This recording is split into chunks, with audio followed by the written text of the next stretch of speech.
Good people on the quest for good content. Welcome back to another installment of Song of the Week. You got the three-man weave, the trifecta, the triforce of power, wisdom, and courage here with you. Homies David Grunfeld, Jordan Bell, and me, Bill Farrow. Good to see y'all again. Boys, you kind of know the deal. We talk about music we've been listening to, but before that, I like to check in. How we doing? How we feeling? What's the general vibe? Yeah. In honor of my homies back in Memphis, what it do, man?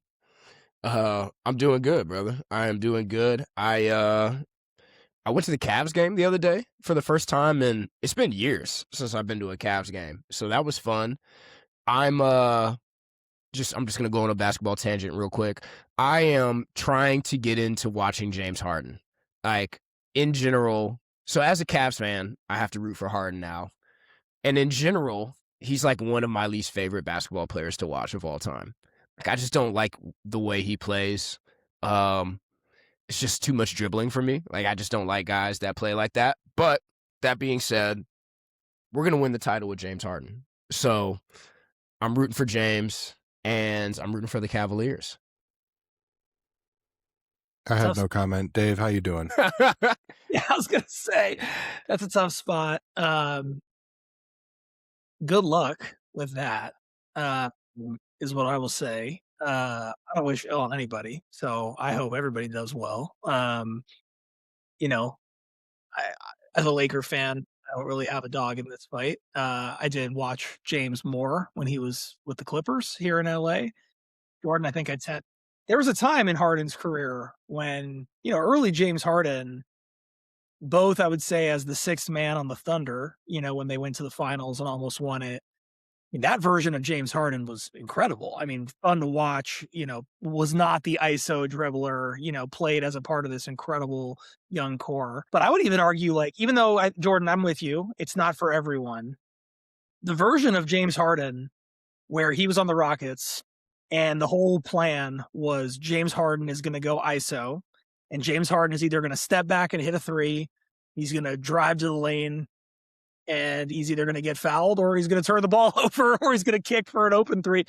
If it wasn't pretty, it was pretty damn effective. And he was like close to a triple-double a night doing that, which granted skewed the usage numbers. I get all that. But like, I'm not saying he's my favorite player of all time, but there was a time where I think he was playing the game the way that the NBA was, allowing it to be played. And he was one of the best in the world at it. Like, you can't take that from him. Yeah, regardless of how I feel about watching him play, like it's really just aesthetically, like it's just not that fun for me. Sure. I've argued with friend of the channel Devin, who you have argued with 1,000 times as well. I've argued that like the most talented offensive players to ever live are Michael Jordan, Kobe Bryant, James Harden, Kyrie Irving, and Kevin Durant. Interesting. Like, as far as like offensive skill, like the total package of offensive skill, I think it's those five guys. Kevin, I might throw like Dr. J like in the mix, just as a pure scorer, like in the same way that like I think Durant, like to your point, if you need a bucket, any kind of bucket, not like a Kareem bucket where it's like he's going to post up and hit a hook that nobody can defend, but someone who's playing an open play, who's going to have the ball in his hands, you need somebody to score a basketball. I think Kevin Durant is probably the number one pick just from that perspective. The other guys there are interesting, like Kyrie and Harden to be in that mix, I think is where the conversation definitely gets interesting. Ball handling ability and like layup packages, for lack of a better term, hard to contend with Kyrie on that front as far as I'm concerned. Yeah, I think for me it's the ability to do things with both hands, especially for Kai. Like Kai, better than, and like maybe other than like a guy like Otani, like I'm blanking on what other athletes are like this, but Kai is just as competent with the left side of his body as he is with the right, in a way that there's just no other basketball player that's been able to replicate that. Well, he's ambidextrous, right? He is, but like I'm even just talking about like jumping off of each leg. I mean, shit, remember when he hit that sky hook when he was, I think it was his first year on Dallas, and he hit that like lefty sky hook to win the game. Like Kai is crazy talented. He's crazy good. It's crazy that both of those dudes played for the Cavs. Yeah, man, I think again, for my money, and like if we're just gonna talk about guys that like I've specifically watched, taking Jordan out of it a little bit because I was so young during his reign, like Kyrie, KD, and Harden are the most talented offensive players I think I've ever watched play. In basketball, the only other person I can think of is like Kobe. I think Kobe really had the ability to like do everything with both hands all over the floor. I also just think in other sports, like you're right, it's a hard thing to think about, but like when Cristiano Ronaldo is at his absolute pinnacle as a soccer player, unlike Leo Messi, right, who he often gets compared to, Messi is very left foot dominant. He's very left-handed in everything that he does and all of his movements, but he made it work. Not that he couldn't play on his right foot, but if you watched him aesthetically, he's left-footed. Ronaldo is like you're talking about. It's like however you defend him, he has a way to get around that and beat you anywhere on the field. Like that's just such an amazing ability. So yeah, interesting thing to think about. That best pure scorers, best with total body control, all that stuff is cool. Before we get into music, which we're obviously gonna do, can we go back to I think 2 weeks ago now, the last time all three of us were on? Um, I want to talk a little bit about the heated rivalry discussion that we had, that we got some commentary on with particularly on TikTok. I just want to say, like, there are a few people that seem to be upset with us. Dave, you made a comment that said like it's graphic, and I think people took offense to that word out of everything we said. Like, I want to just like reiterate, we are pro the show, like we are pro the representation, we are pro. I don't know, I felt like we were very for everything going on in that show, and I don't want to offend anybody by saying that the sexual nature of the show is graphic. I think that was just the term that we used. Yeah, I didn't know that. I'm not on TikTok, so I didn't know that we were getting any feedback on that. Absolutely did not mean to offend anyone. I think I'm the one who used that term, I'm pretty sure. So that was certainly my fault if I offended anybody, and I apologize for that, sincerely. I think explicit is probably the term I was looking for and should have used, not graphic. There's certainly no judgment around it. And like you're saying, Jordan, like as we said in the episode, like I really liked the show. In fact, I liked it a lot. So yeah, definitely apologies to anyone who was offended by that. That was not the intention, and just poor word choice on my part. So yeah, apologies on that for sure. And for what it's worth, I watched the first episode yesterday. There you go. I don't know if it's the show for me. I just didn't. Yeah, I didn't find it as intriguing as people told me that I would. But I'm sure I'll go back and I'm sure I'll give it at least one more episode. Did you finish the whole first season? Didn't you? Yeah. Okay. Yeah. We All watched the right. whole. I'm gonna give it at least one more episode before I back out. But the storyline didn't grab me as much as I thought it may. I think in my watch through, I thought it got more compelling with each episode, and the story like concluded in a really cool, cathartic, interesting way. So yeah, I think keep going, give it a shot. All right, should we do some songs of the week or what? Dave, why don't you start? Sure. Yeah. Well, you know me. It's song of the week, so it's going to be a nostalgic jam, obviously, because that's what I listen to usually. And this week is an especially nostalgic jam, I would say, because it's from an album and a time in my life that I value a lot and I have very fond memories of. Not that long ago, in the grand scheme of things, but just long ago enough that it felt like a different world when this album came out. My song of the week is coming off the album Photo, Foto, Oh from shit. the artist Kota the Friend. Oh shit. Bill's nodding his head because Bill and I think Bill, you introduced me to this artist originally, way back, and then we Maybe. bonded Probably. over. Yeah, who knows? I don't remember exactly, but we kind of Pre-COVID's all a blur, people. pre-COVID's all a blur, but we kind of discovered Coda together. And there's a lot of songs off this album that I could pick because it really is a really good album.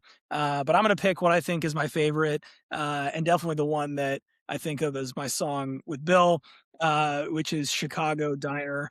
Bill and I have said Bravo. before, yeah, as friends, this is kind of a perfect song in a lot of ways, I would say. Chicago Diner is a vibe. It has an absolute energy to it. Like there's like vibrations coming off this song, for lack of a better term. Um, it's kind of exactly what it sounds like it is. Chicago Diner. It's about hometown. It's about the feeling of Kota being in Chicago, the people, the characters, the vibes, like I said, that kind of go along with that. It's not overly complicated either in how the lyrics are conveyed, like the actual words to the song, but also the patterns of it, like the cadence and the flow is it's like perfectly simple, and it keeps everything kind of right in the pocket exactly as it should be. Um, there's a little breakdown, so you can kind of bust a move if you want to, and then it kind of dips back into the verses in just such a smooth, seamless way that as you listen to it, even the first time, you can hear and picture yourself listening to it 100 more times because it's just one of those songs. Um, this song also does one of the rare, beautiful things that I know we've talked about on the channel before, but it is a part of a wholly, I would say, 4 song run that is a really, really strong run on this album. Uh, for my money, let's see, one, two, three. It's the 5th song, so 5, 6, 7, 8. Alkaline, Sedona, Chicago Diner, my song of the week, and then the song Bagels.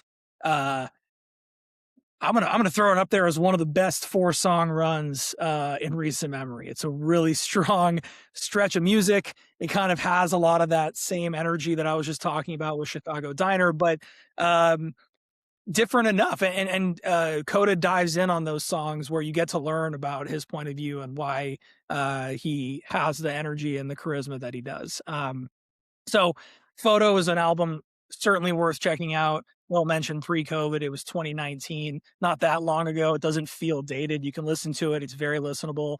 And there's a couple gems in there. Those songs that I mentioned are really a lot of fun. The highlight being Chicago Diner, which is my song of the week.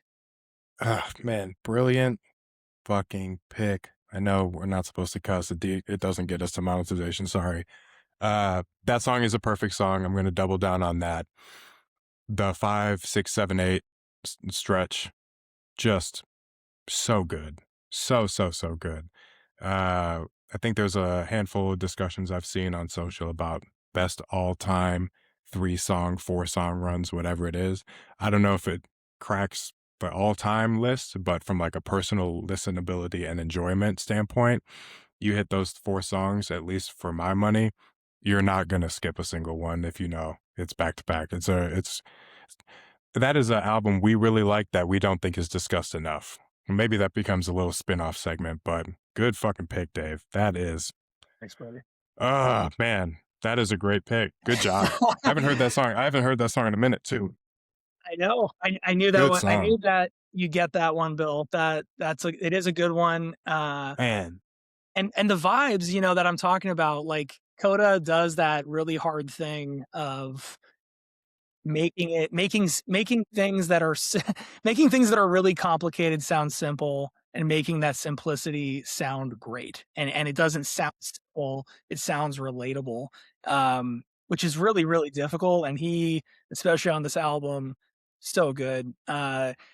When I think of like people like in their pocket, in their bag, whatever that term that you want to use is, that's Coda on this album. He's just absolutely locked in. So Yeah, yeah, man. Bill, I'm glad I brought you back for a second, and maybe you'll go re-listen to the album, and maybe we talk about it on the channel. There's something about that cut that just brings you back down to your ideal heartbeat, like that pace. It's just there's something about that song in particular that just rebalances your equilibrium. It's like truly meditative, truly soothing. Wow. Good ass song. You've given me something new to listen to. That's not an album I'm familiar with, so that gives me something new to hop into maybe this weekend. Yeah, Check it please out. do. Please do. Jordan, what you listening to? Oh, go ahead, Yeah. Dave. My bad. No, the last thing I was gonna say, just to tag it as my California self, can't help it. Jordan, throw it on in the car if you can. If it's safe to drive in the winter, uh, throw that album on in the car. It's a good one. Perfect. All right. Well, to answer your question, Bill, bro, I've been in a Durand Bernarr bag lately. Mhm. For some reason, like it took me a little while to dip my toe into the Durand Bernarr water. I've obviously been swimming in it for a little while now, but I was definitely late to the party with him. But I'm all the way in right now. Like I am swimming in the deep end. I'm listening to all the stuff. I'm listening to like my go-to Spotify radio station right now is probably Durand Bernarr Radio. And so right now, my favorite Durand Bernarr song right now is Fist Bump off of his EP En Route that came out in 2024 with the Free Nationals.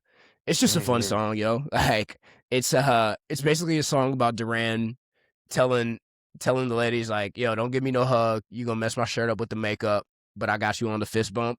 Um, it's just fun. Like it's just a fun, groovy Durand Bernarr song. If you listen to the podcast that I did that came out yesterday, I talked about artists that would maybe get the honor of singing a tribute at Stevie Wonder's inevitable funeral, unfortunately, which is kind of a dark topic. But I felt like Durand was one of those guys that kind of deserved to be on that list because of just like his style, his swag, the innovation that he brings to the game, and also like kind of projecting where I think his career is going to go over the next 5 to 10 years, let's say. Like I think he's putting himself, he's got a chance at the very least to put himself like next to the likes of dudes like Anderson .Paak if he's not already there in your eyes. So again, my song of the week is Fist Bump by Durand Bernarr and the Free Nationals. Grammy Award winning as of this Grammy last Award Grammy win. winning. Pay your respects. Hey, Ryan. Durand, hello. I think this is Sally Green, friend of the channel and guest. I think highlighted one of Durand's songs earlier this year or maybe late last year as well. So She did Hip to Hip Hypnosis. there you go. So Durand, if you see this, second time's a charm. We'd love to sit down, chop it up, discuss that Grammy win you got. So come on, Durand. good picks, boys. Good picks. And too, for that matter, phenomenal band. I Free Nats. believe gold record winning band. So Free Nationals. Love the chat as well. I'll bring it on home, boys. Yeah, Bill, bring us home. My song of the week, Simple by Krue Kid, Krue Kidd. Song was released earlier this year. I think actually pretty recently. We're in March, early 3rd March at the time of this recording. So pretty recently. It's a dance track. Pretty understated piano that's kind of curves into a sax, if I'm remembering correctly. And some really cool, understated, like borderline aquatic lyrics that kind of simmer right over the piano and the production. I think the lyrics are like, you make it simple, loving you, more or less just on repeat. Again, it's a dance track. And so there's like that there's that very universally known piano cadence of kind of just being a little bit staccato with the keys, if I'm using the term correctly. The horns come in, or excuse me, the sax comes in a little bit later that kind of carries the groove. Drums are hitting. But I think what's really amazing about this song is how it's like appropriately understated, right? You're not necessarily running through the wall. You're kind of gliding. At least that's how I envision the dancing being for this song in particular. Just kind of gliding, moving, kind of immersing and being cohesive with the movements. So it's pretty cool to hear music come out of so many different pockets of the internet, because you're always going to stumble on something pretty refreshing and new. I came across this song about 3 days ago, and it's been pretty much on repeat for the last 3 days. I definitely thought I was going to go a different direction for this episode of Song of the Week, but Simple by Kid Krue is going to take it for me. The understated nature, the groove, those kind of aquatic vocals. I'm not sure what filter the artist uses, but it's got the right hum. It's got the right vibration. It makes you feel good. It kind of picks you up without you getting too high. So Kid Krue, Simple. Very good. 3 very different songs today. I love it when we do that. I love it when we get some new blood in there. I think this is the second Durand Bernarr shout out, but the other 2 artists are new shout outs for us. So bravo. Very well done. To steal a really old Simpsons quote, we eat the meat from all parts of our cultural stew, as they say. So we like to dabble. I think what a couple weeks ago, JB, you had more of like an EDM, kind of dancey type track as well. That we put out there that we kind of stumbled upon. So I'm pretty reliable for a nostalgic throwback track, but I'm grateful to you guys for keeping your ear to the ground and keeping us current as we always love new artists coming to the channel. Yeah, for sure. I was tempted to throw out some more Michael Jackson because another trailer for the movie came out today, but I just did Mike a couple weeks ago, so I'm messing with Durand right now. Something tells me there might be another Mike song on Song of the Week at some point down the road. There will be plenty of Mike, Yeah, I think plenty that's of Mike. fair. So Well, nice choices, boys. yeah, for sure. Fellas, anything else before we get up out of here? Thanks as always for tuning in. Thanks for listening. Interact as you see fit. We're right at the cusp of 10K. Yeah, If you feel so compelled to get us over the cusp, that would mean a lot to show that we grew a decent amount in a short amount of time and that we had y'all's attention. So consider it, like, comment, subscribe, all the things that YouTubers usually say. I don't classify myself as a YouTuber, so this is like sacrilege coming out of my mouth. So it's serious. It's game time, folks. So we'd appreciate it. Jordan, take us out. Yeah, I think that's the perfect note to go out on. I don't have any deep, profound thoughts this week. I haven't read my book in a little while, so I'm out of deep, profound thoughts. But as always, this is a fantastic time. My name is Jordan. We got David and Bill here. This is Song of the Week. We appreciate y'all tuning in. Peace. thanks everybody.